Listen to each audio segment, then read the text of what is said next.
بریم که این تابلوی زیبا رو بکشیم. سفید تیتانیوم، زرد کادمیوم، قرمز کادمیوم، فلش تینت، ساب گرین، برایت بلو، آبی سرولیان و بنفش ویولت. خطوطمون رو چون که منظره هست نیاز به طراحی دقیق نداره، به صورت حدودی میکشیم. با ترکیب آبی، زرد کادمیوم و یه مقدار سفید یه سبز روشن به دست میارم و کنار میذارم. حالا آبی رو با کمی آبی برایت بلو یا سفید فرق نمیکنه، کمی سفید هم میزنم، یه آبی روشن به دست میارم. خب این آبی رو به آسمون میزنم.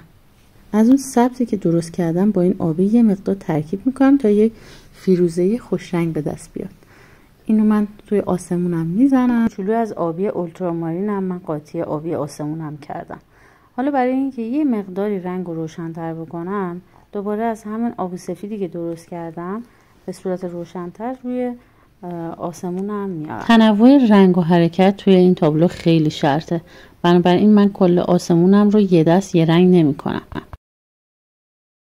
حالا با یه مقدار آبی تیره و یه کوچولو بنفش و کمی آلیزارین میخوام یه بنفش درست کنم. سعی میکنم که بنفش خالص نزنم، یه مقدار رنگا رو ترکیبی درست کنم که خاص تر باشه. از سرولیانم هم زدم، یه مقدارم آلیزارین اضافه میکنم، کمی با سفید روشنش میکنم و یک بنفش روشن به دست میارم. یه کوچولو نارنجی میزنم که رنگم خنثی بشه، خیلی کم، در حدی که بپزه فقط. خب اینو من یه بنفش گرم درست کردم و قسمت‌های دوردست منظرم رو زدم. ببینید یه جاهایی رو تیره گذاشتم، یه جاهایی روشن گذاشتم. کمی هم این سمت چپ تابلو رو آبی روشن گذاشتم.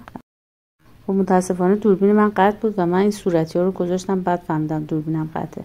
این صورتی ترکیب کادمیوم رد و سفیده اضافه کردم. حالا یه مقدار بنفش رو با آبی روشن اضافه میکنم، ترکیب میکنم و یه کوچولو هم زرد میزنم که بنفشم پخته بشه. با رنگ مکملش در واقع این رنگ رو درست میکنم. خب این قسمت هم دوردست های بنفش هست، دوردست های منظره هست. این بنفشی رو دوباره میام از بنفشی که توی آسمون زدم یه کوچولو تیره تره و یه مقدار هم گرم تر. نکته مهم تو این منظره اینه که حتما مرزها محو بشه. من هیچ جا خط نمیذارم، یعنی مرزی بین دوتا رنگ ندارم، همه مرزهامون محوه. کمی ساب گرین و آبی رو ترکیب میکنم و یک سبز سردطوری به دست میارم. حالا این قسمت ها چون که نور آفتاب قراره بخوره با زرد کمی روشن میکنم و گرم. حالا روی اون قسمت های بنفش و کمی قسمت های پایین تابلو رو سبز میزنم. بعد از اینکه این مرحله رفتیم یه کوچولو میخوام قهوه‌ای تیره درست کنم با رنگ قرمز کادمیوم و کمی ساب گرین. یه قهوه‌ای تیره درست کردم چون این دوتا مکمل همن، قهوه‌ای میشه ترکیبشون. این قهوه‌ای تیره رو در امتداد سبز هام اضافه میکنم. من خیلی تاکید میکنم که محوی ها رو یادمون نره. محوی ها خیلی توی حجم دهی منظره ما تاثیر داره. تنها جایی که ما مجازیم خیلی محو نکنیم قسمتیه که نور زیاده، مثل همین آسمون که ما نورهای صورتی و زرد گذاشتیم، یه جاهایشو محو کردیم، یه جاهایشو بدون محو کردن شارپ گذاشتیم. خب من کمی این قهوه‌ای رو با قرمز بازترش کردم و روشن‌تر شد. حالا من دوردست‌های منظره رو اضافه میکنم با قرمز خیلی آجوری رنگ. میتونم با لایت رد هم این رنگ رو به دست بیارم. اگر لایت رد نداشتیم قرمز و سبز رو ترکیب میکنیم، ولی قرمزش یه مقدار باید بیشتر باشه و کمی باید با سفید خیلی کوچیک روشنش کنیم.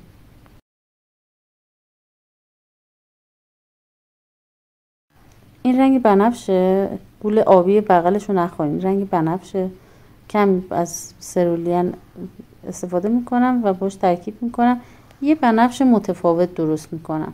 رو اون قسمت های بنفشی که قبلا زدم از این بنفش جدیده میام، ولی کامل پرش نمی کنم. این تابلو یه تابلو تکنیکیه و نیازه که خیلی تنوع رنگ داشته باشیم. زرد رو با کمی آبی اولترامارین روشنش میکنم و یه سبز روشن به دست میاد. یه کوچولو قرمز بهش میزنم که یه کوچولو پخته بشه. کمی سبز ترش میکنم با سابگرین و قسمت های پایین منظره که دشتمون هست میزنم. اگر نیازه که کمی روشنش کنیم با زرد روشن میکنیم، با سفید نباید روشن کنیم سبزو. خب من یه کوچولو به این قرمز لایت ردم یا برنت سینا فرق نمیکنه، از هر دوتاش میتونید استفاده کنید. این رنگ من برنت سیناست و کمی زرد رو ترکیب کردم، یه قهوه‌ای روشن و شفاف به دست آوردم. با کاردک بدون اینکه خیلی فشار بدم، فقط مماس با سطح بوم میشه، یک تیرگی زیرش ایجاد کردم چون میخوام روش نور بیارم و نیازه که به یه مقدار تلالای خورشید رو نشون بدیم که یه مقدار یه جاهایی کمتره، نمیتونیم یه نور زیاد بذاریم. کلا برای نور پردازی ما باید یه مقدار آمادگی هایی رو توی زمینه ایجاد بکنیم، بعد نور تند بذاریم هر جایی که نور زیاد باشه.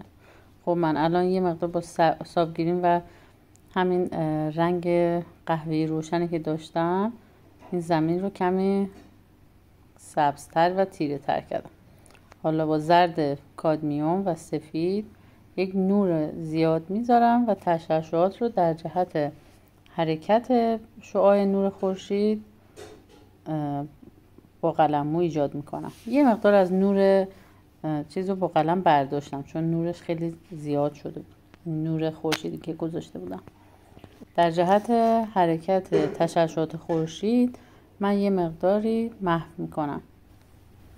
خب از این سبز روشنی که من اینجا داشتم یه کوچولو اون سمت دوردست های زمین دشتی که اینجا داریم رو با همین سبز و کمی قهوه‌ای روشن اینجا رو رنگش رو میذارم.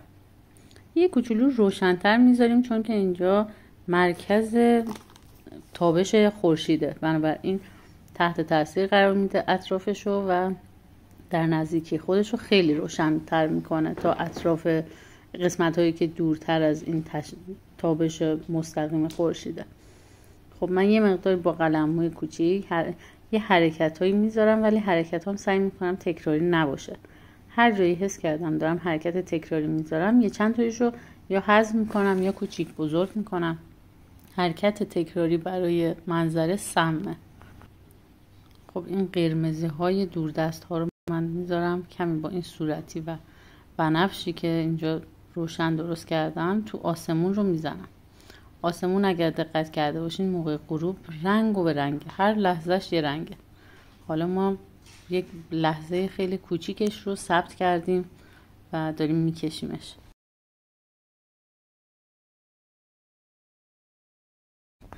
با یه قلموی زبر و خیلی فشار بسیار کم در حدی که شاید یه نوک موهای این قلمو لمس کنه، من یه جاهایی رو محو میکنم از این نور صورتی توی آسمون.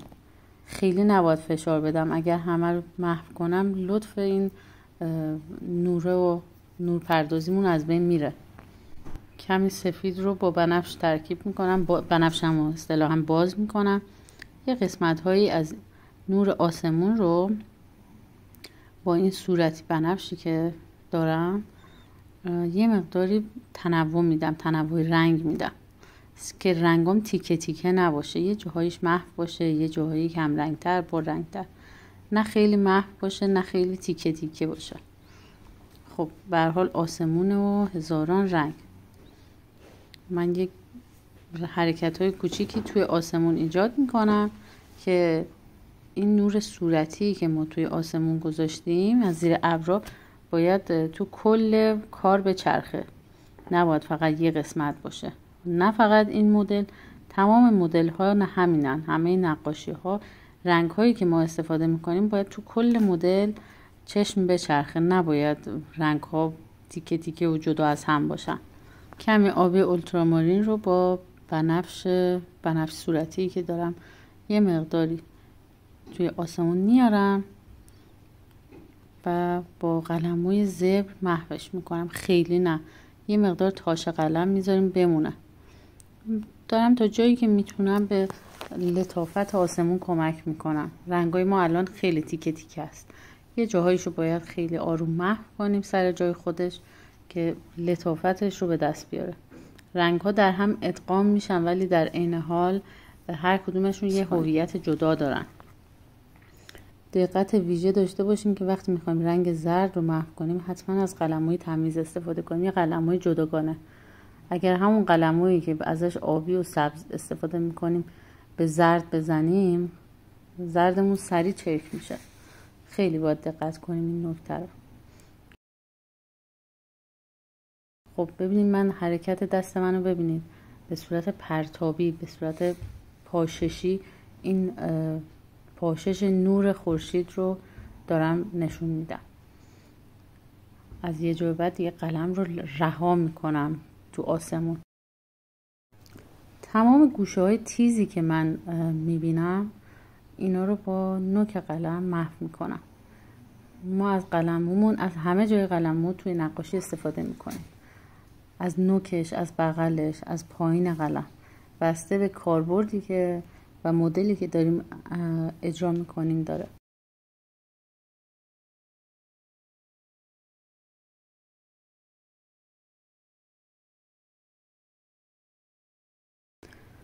خب یه مقدار از این آبی روشن اضافه کنیم دور و بر تابش خورشیدمون که میخوایم نور نهایی خورشید رو بذاریم. کم نیازه که اینجاها آبی روشن‌تر و شارپ‌تر باشه. این قرمزم رو با یه نقطه کوچولو سبز ترکیب کردم. میخوام یه قرمزی تو آسمون بذارم تو اون قسمت صورتی.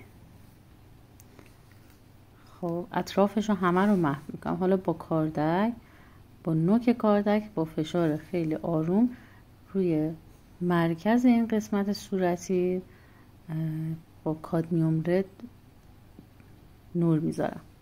حواسمون باشه صورتی کامل زیر رنگ زرد نره، اثری ازش باقی بمونه. یه قسمت هایی که اضافه بود رنگ، اینو برمیدارم با نوک قلمو تا جایی که میتونم محو میکنم، ولی هویت رنگ ها رو با هم ترکیب نمیکنم، از بین نمیبرم.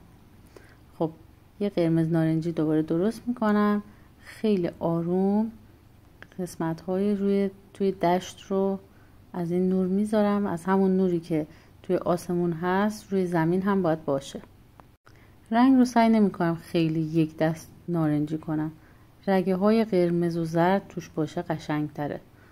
خب فشار دست من توی کاردک زیاد نیست، سعی نمی کنم که یهویی لکه بذارم، گوله نشه رنگمون. خب من از این سفید کمی روی بوم میارم ولی با زرد زیرش یه مقداری ترکیبش میکنم. سفید خالص و خام رو یهویی نمیارم روی بوم، چون رنگ زیرم خیسه. به خاطر همین من سفید گذاشتم که با زرد زیرش یه کوچولو ترکیب کنم. خب زرد روشن‌تر درست میکنم و خیلی نازک روی زرد تیره میارم. خب این تابلو تموم شد. اطرافش رو من از همین رنگای روی پالت استفاده میکنم تا زیباتر بشه. اگر سوالی داشتین حتما از ما تو کامنت ها بپرسین. مرسی که لایک میکنید، ما رو سابسکرایب کنید که آموزش های بعدی ما رو هم ببینید.